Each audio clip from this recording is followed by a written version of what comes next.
Welcome to the Leadership Decoded Podcast, where we discuss leadership strategies and techniques that can improve your ability to lead at work and in your everyday life. I'm your host, Dr. Will Ramey, a former U.S. Army officer and current Executive Education Adjunct Professor, Team Development Workshop Facilitator, and Leadership Coach to Fortune 100 companies. This episode, we break down trust, the benefits, and provide tips on how to build trust within your team, who we choose to trust, under what circumstances, and accept our choice based on good reasons. This matters as a leader. Let's dive in. There are two types of trust: cognition-based trust and affective-based trust. As a leader, it's important for you to know the difference. Cognition-based trust is trust that's based on the knowledge of a person's competence, reliability, and dependability. Affective-based trust is trust based on the emotional bonds between people, genuine care and concern for the person, the intrinsic value of the relationship. Cognition-based trust is necessary for affective-based trust to form over time, which has more impact on important outcomes. As a leader, understanding both types of trust will allow you to build stronger connections with your team over time.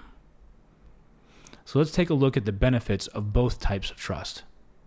Both types of trust enable people to take risks. When you feel psychologically safe within a team, you feel comfortable making mistakes, learning, asking questions, being curious, being innovative.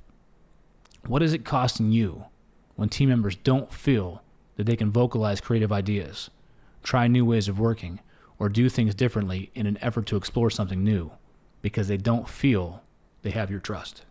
Trust also has impact on the decisions we make, who we allow to influence us, who is involved in the process, what will this person think. The decisions we make are influenced by facts and feelings.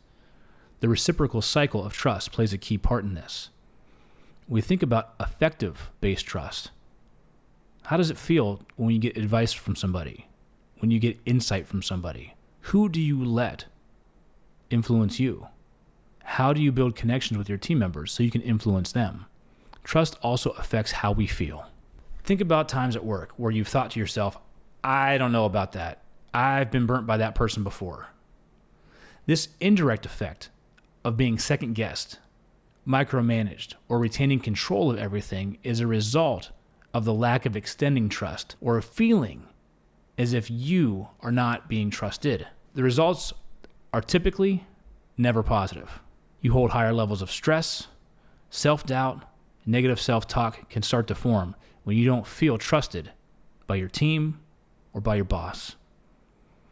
When you are trusted and you give your trust to someone and it goes well, the feeling of cohesion within the team and the effectiveness of the team have been found to increase. And trust increases your willingness to share information, which also indirectly increases team effectiveness by increasing openness and accuracy of information and knowledge being shared. Think about that. Would I trust you with that piece of information? Can I tell this person that? Does my team trust me? Why aren't they bringing problems to me anymore? That's a great question for you to ask as a leader. The key is trust. Leading people encompasses both the feeling and doing of work. Building trust requires you to acknowledge and recognize emotions in the members of your team and establishing a climate of mental well-being. So how can you build trust within your team? A few ways. Start by building connections with your team members. Genuine conversations about work and socialization, families, interests, hobbies, being able to recall that information. When you close your work week out on a Friday and you ask people, what do you have planned this weekend? What do you have going on? And then being able to recall that on Monday and asking them, how was your anniversary? How was that movie? Did you get out to that water park? That goes such a long way with you and your team members in building a connection. That feeling of, I was heard. That person actually remembered what was going on. And that translates to work.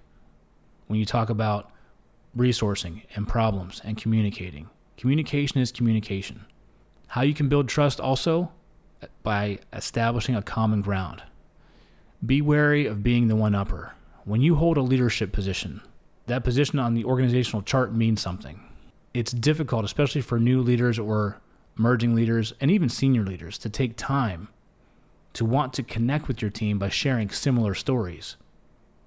But don't be the one-upper. Ensure that your team members always remain the heroes of the exchange. Building trust comes down to mutually supportive relationships as well, and we all have a role to play on a team. No one person more or less important than the other.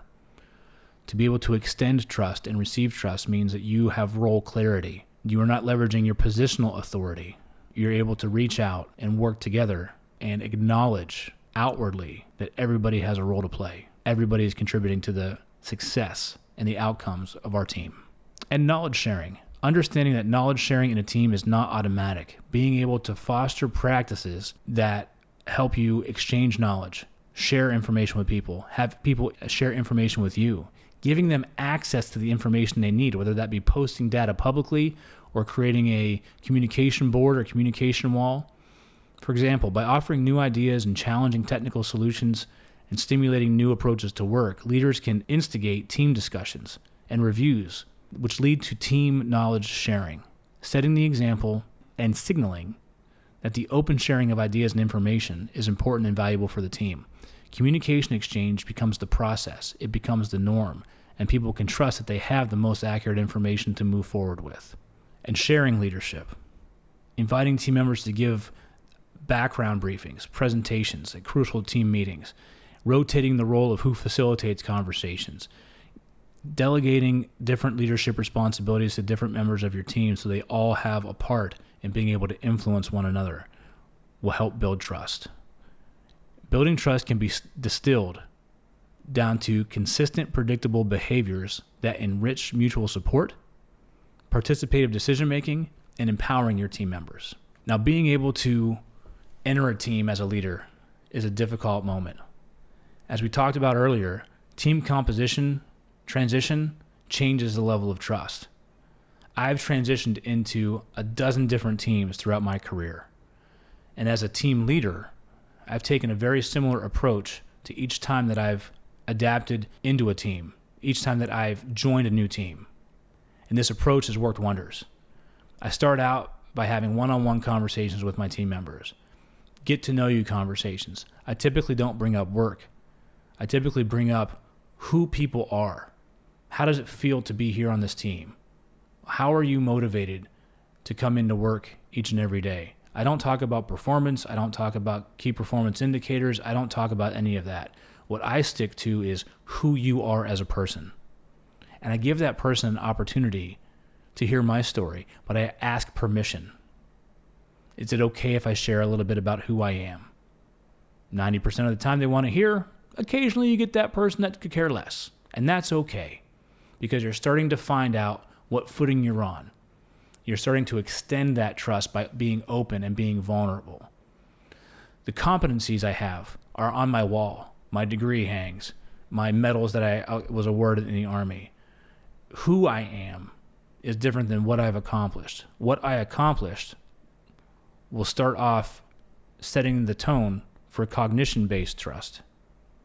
Who I am will establish over time if people feel they can trust me. So by going in, having one-on-one conversations is a great start.